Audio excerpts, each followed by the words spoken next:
Hello board gamers of the world and welcome to one more The Curious Box video. Today is Friday and as promised on Fridays we'll have interviews with people related to board games.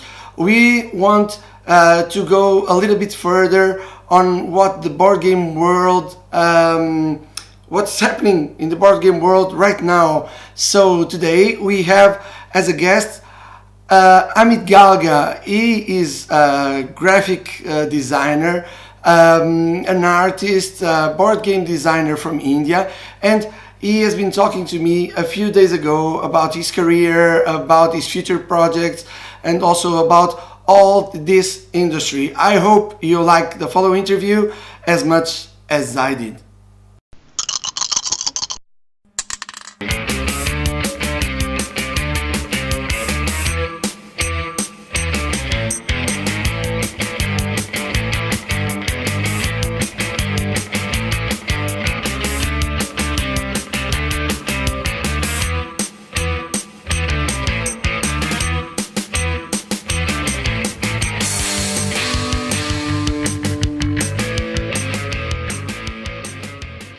Hi, Amit. Hi, how are you? Fine, thank you. Thank you very much for accepting our invitation. No problem. Thank you for inviting me. I will start asking you this: how did you get into the board game world?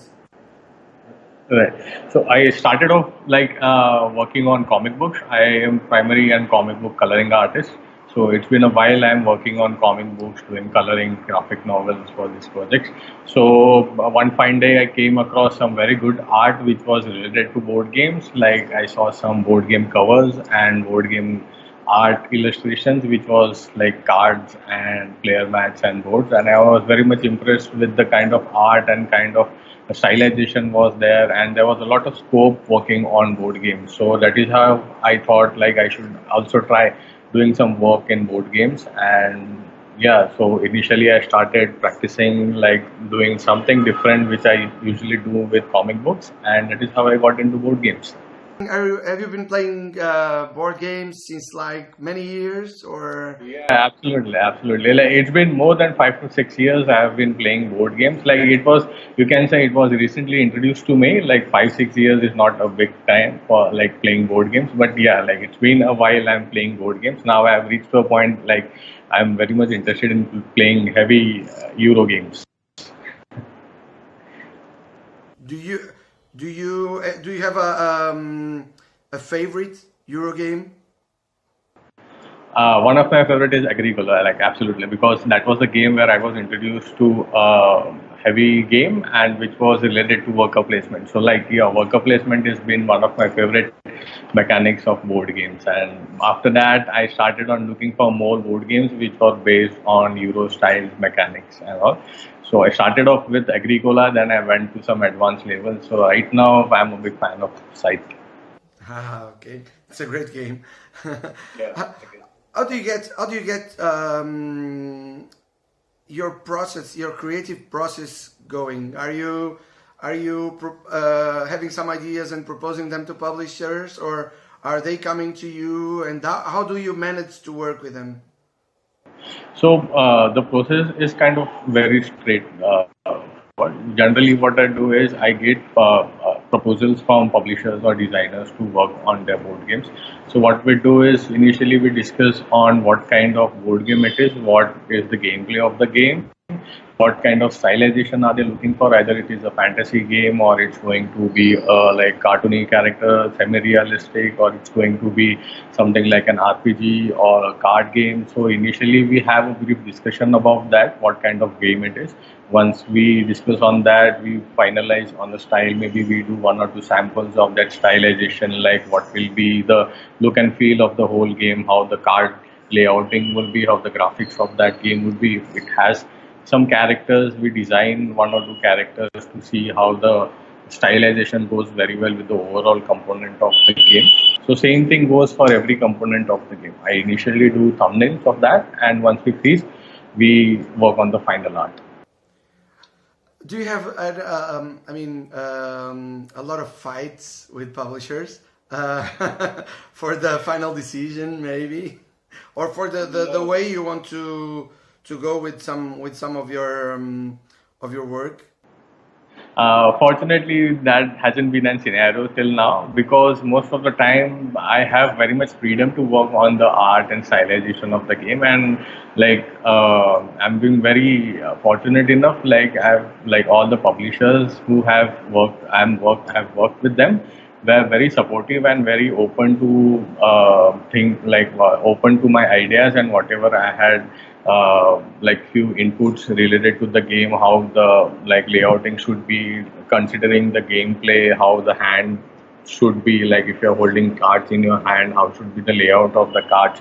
Suppose if you have a bigger table, bigger board, so how the layouting of the board should be so that everyone would be it would be easy for everyone to reach to each part of the board. Or suppose if like also related to font sizing and size of the icons. So yeah, like it's been a good journey. I can't say like we had any fighting with the publishers or any like not agreeing to some point, but it was good. Like I had a lot of freedom while working on the projects. That's amazing. It's the best thing for an artist. Yeah. You have created the art for several board games. Do you have them there? Yeah, absolutely. I'll show you my first board game which I had designed. It was called as Storm the Castle.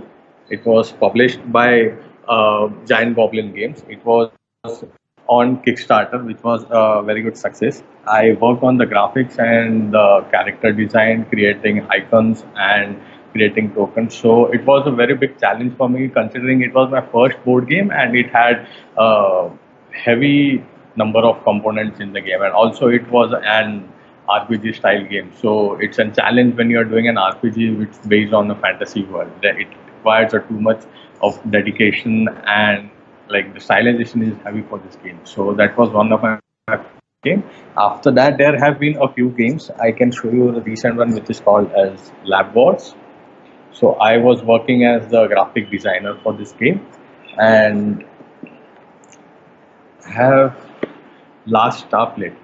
For this game as well, I worked as the graphic designer. So most of the games which I have worked on are mostly crowdfunded through Kickstarter, and yeah, they have been very big success on Kickstarter. So the very recent game which you must have seen in the recent convention is Overlords of Alchemy, which was published by Obscure Reference Games.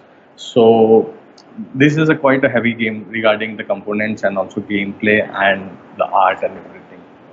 What's the secret for a well succeed crowdfunding campaign?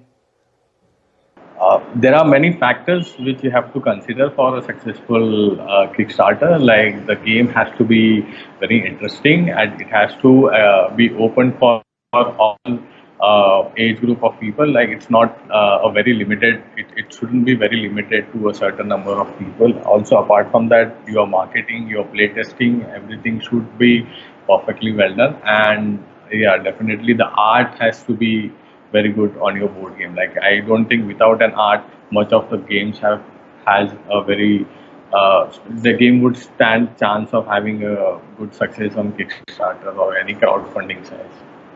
How do you, I know that you are creating a new game now. It's Wattage, right? Yeah. What can you tell us about it? It's because it's the first game you design, right? Exactly. Yeah. This is the first board game which I am designing by myself, and like I said, I am a fan of worker placement game. So Vataj is about a worker placement game. It's about building the Taj Mahal, which is one of the seven wonders of the world. So what we have to, it's a 2 to 4 player game, and which finishes up into 45 to 60 minutes. So basically, the game is about placing your workers, getting resources, and building the Taj Mahal, and for every tile you get some victory points, and apart from that you have other ways of collecting victory points through bonus cards and through some unique market tiles, and there's also some different mechanics like bumping actions and everything. So yeah, it's an interesting game. So to mind, I have a prototype copy of I have the prototype copy of the game. Yeah, so I'm still, the game is in the process of play testing. I'm looking out for play tester, and soon I'll be putting up a PNP file for people to play test these games and, all over the globe. How do you find the balance of the game? I mean, it's really sometimes it's really hard to find.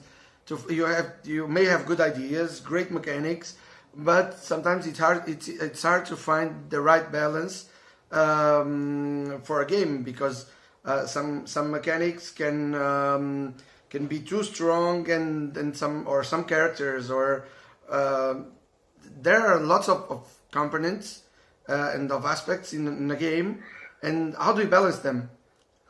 Right. I think the only way of balancing a game is through playtesting, and by playtesting, you should playtest with casual gamers, some heavy gamers, and people who are not into gaming. And so that the way, the kind of playtesting you do with different number of people is the only way you will understand how well your balanced your game is. Because initially, when I started with the prototyping, I just had a rough sketch of it or like a pen and paper, and I was playtesting with it through different designers and like family friends who were with me, and I got a lot of good feedback through them, and that is how I have reached to this stage, like the game has reached to a prototyping art which it has.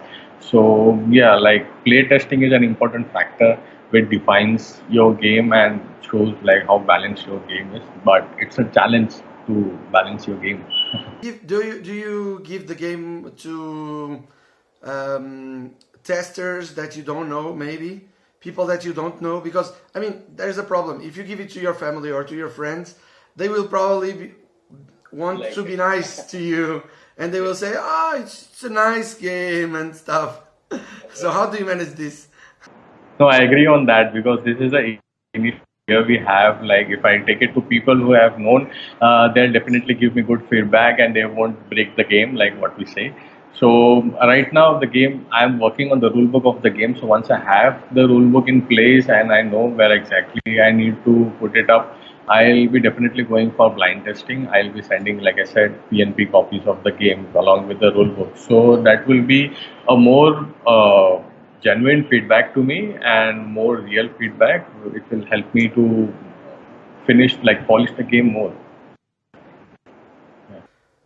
You have uh, you have a website called Crimson, right? Tell me a little bit about it. So Crimson Crimson Studio is basically a small studio of mine where we majorly work on comic book projects. We also do like whatever work I have done so far for board games and comics, I put it under the banner of Crimson Studio. And along with me, my wife, who is also like a fabulous coloring artist for comics, she does matte painting, concept art, and coloring for comics, creating character arts. And apart from her, I got a team of illustrators who help me out with doing character art and comic book pencil inking. And we also do pre-production work like storyboarding and for ad films or something or animation. So that is all collectively come under Crimson Studio. When you are an artist for game, you work mostly with international publishers or Indian publishers. Majorly, most of the work is done through international publishers, mostly from US and Europe. The main reason is I have better much freedom, and there is a wider scope of showing your creativity when you're working internationally, and it helps me to reach out to more people, and we get an opportunity to work on different variation of styles. So unfortunately in India we don't have so much of culture regarding board game and comic books, and because of that there are not too many publishers who are into comics and board games. So speaking of that, I'm always connected to international publishers, and major most of my work is through US and European publishers. But do you think there are many or the number of artists and designers of board games in India is growing or not?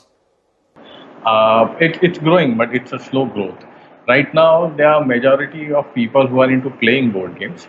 So the scenario is more people get connected to playing board games. That is how they'll have an approach of creating their own board games. So that is how we are growing a community. And like on every second week of every second Sunday of a month, we have a designers meetup where me personally and a few friends of mine invite people who have worked on their board games. We break down their game. We find solutions where people have stuck on a particular mechanics or gameplay of their games.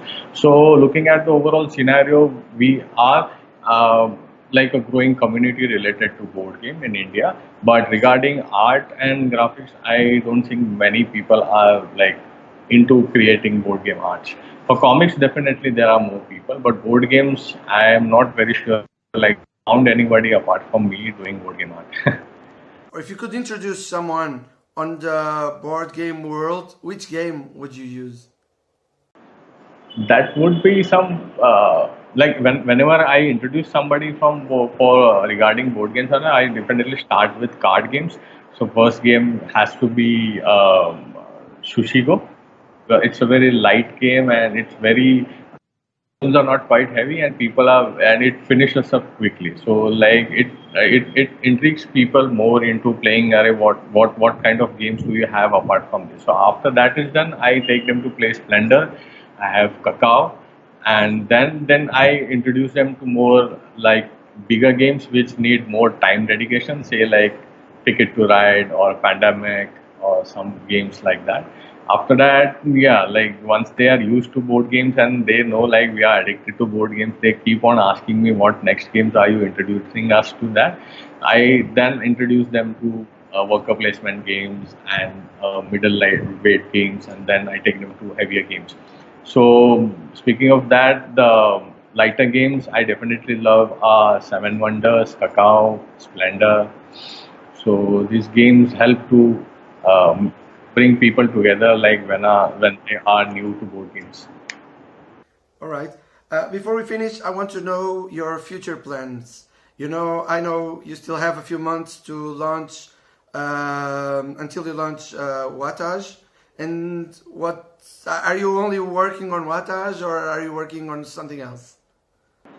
My future plans, I have a plan regarding Vata. What I've planned is I'm thinking of doing play testing more and more frequently and more rigorously related to Vata. It might take 6 to 8 months for me to finish up all the play testing, or maybe more than that if I think it's not refined enough to go for pitching to publishers. So once that is done, I'll make a sell sheet and look after for publishers who will be interested in publishing the game. After that, if suppose unfortunately if that doesn't happen, I'll take it to Kickstarter for myself.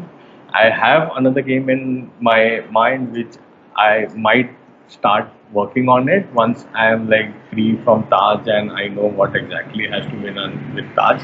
Maybe after that I'll start working on another board game. So and regarding art, yeah, I don't think I'll be having a full stop of doing artwork after this. I'll keep on continuing on creating more and more art for board games.